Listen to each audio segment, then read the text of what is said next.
Welcome to Strategy Saturday. I'm Charles Carillo, and today we're going to be discussing the step-by-step process of purchasing a multifamily property. So in this episode, we're going to have two parts of it.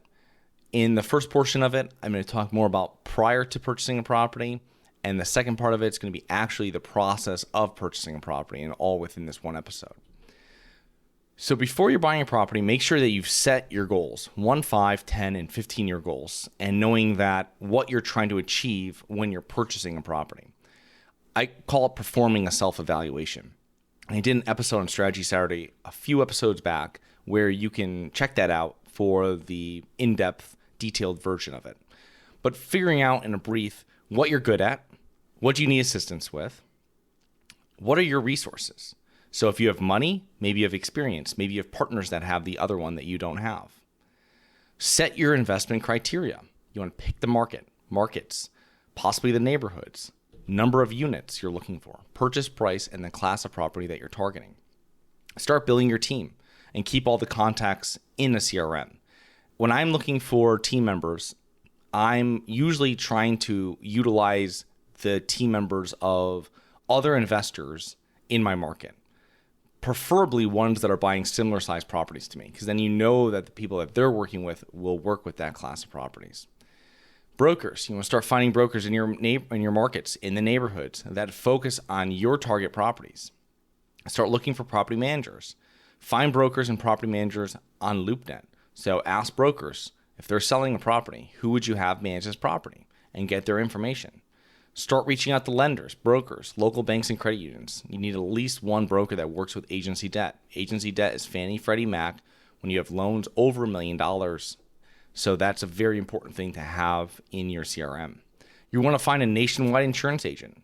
You want to find a real estate attorney and a litigation attorney. There's two separate types of attorneys and definitely two different types of costs for each of them. Start networking. So I like networking through local groups, local meetups, whether it's virtual or whether it's face-to-face being the best. And start finding people that you might need for your as a partner to fill out your whole investment group. Figure out, are you going to partner at all? If it's a smaller property, you don't have to partner. If you do have to partner, start reaching out to potential partners who complement your strengths. So for instance, maybe you're an analytical person. You need someone that's outgoing to deal with brokers, deal with investors. This is where the networking comes in and partnering comes in. Start reaching out to deal sponsors if you need one. Deal sponsors are if you don't have the net worth or the experience to close on the deal. What you'll do is you're going to have someone that's going to be a little bit more seasoned that can sign on the loans for you. And that's what a deal sponsor is. And you can usually find these at local meetups as well. They're going to be seasoned investors that would be happy to get a part of the deal for just signing on. Start reviewing deals and underwrite them. You can get these deals from brokers. You can look at deals from Craigslist, find properties there, or place a wanted ad there. You can find deals in classifieds, a lot of paper classifieds. A lot of older investors are going to place deals for sale that aren't with a broker through a traditional paper newspaper. Do you need investors? If so, start creating a list of friends and family and let them know what you're doing. Reach out to them. I suggest only doing this if you have a track record. I'm a big proponent of only raising money after you've done a deal or two with your own money. So the process of actually purchasing a property. Well, number one, you're going to be preliminary reviewing a deal. And when you're reviewing a deal, you're doing the underwriting and you can get feedback back and forth to the broker and getting questions that you might have answered. You're then going to submit an LOI. It's a letter of intent. This letter of intent will probably be returned unsigned from the seller because there might be terms that they want added or edited. So you're going to negotiate the price and terms with the seller. Start reaching out to lenders. If you're raising money and this is the first time doing so, start putting the bug in your potential investors' ears now and let them know, I've got a deal coming, this is where it is, and let them know that to be ready for it when you're going to be raising money. Finalize the LOI with the seller and have it signed. So after you hash out all the details, have the seller sign it, send the executed LOI to your attorney to start drafting the PSA, purchase and sale agreement. If you're doing a syndication, prepare the offering memorandum and send to potential investors. This is going to be your overview. It shows you the business plan of what's going on, what the numbers you're thinking, what the costs are going to be, how many investors you need, how much you're raising, and purchase price and everything else. Reach out to your property manager and inform them of the acquisition. This is a great thing because you can get a little feedback from them. Hey, I've got a property now.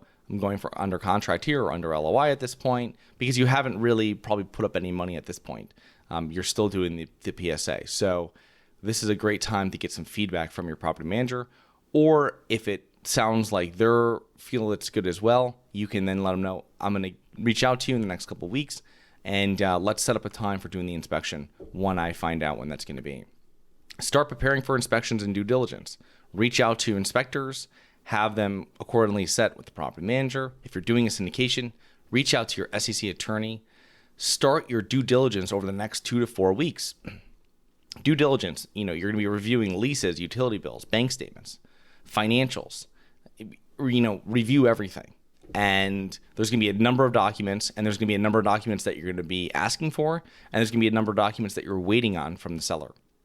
Make sure that your due diligence period doesn't start until you have all the documentation. Because if it takes them 3 weeks to send something, you're not going to do your due diligence in 1 week when you have a 4-week window. Perform on-site inspections. Walk every unit with inspectors and property managers. They're going to be looking for different things. So you're going to have inspectors are going to be making sure that what they're inspecting is fine. So if they're reviewing roof, if they're looking at structure, if they're doing engineering review, anything like this that they're doing, they're going to look at that. The property manager is going to be looking at pretty much the overview of it. They're going to walk through. There's going to be certain things that they know are common issues. They're going to be looking for them, and they're going to be narrowing down where there might be issues and figuring out what the final cost is with your renovation. You want to prepare the loan package for your lender. If you're doing a syndication, reach out to investors to start confirming equity commitments. Finalize the loan documentation for your lender. There's going to be documents that you haven't sent in that they're requiring, and you've got to complete the whole package. If you're doing a syndication, start taking backup commitments in case investors pull out. If it's your first syndication, I suggest you raise 50% more than what you really do need, because you're going to have people kick out. It's always better to have more investors than less. You're going to want to set up your property-specific LLC. So 123 Main Street LLC. Separate property-specific bank account. If you're doing a syndication, you send out the final PPM to your investors, have them execute it, and then wire funds to escrow, preferably 1 to 2 weeks before closing. And then what you do is you close, and the whole process of repositioning and management begins. So I hope you enjoyed. Please remember to rate, review, and subscribe. Submit comments and potential show topics at globalinvestorspodcast.com. Look forward to 2 more episodes next week. See you then.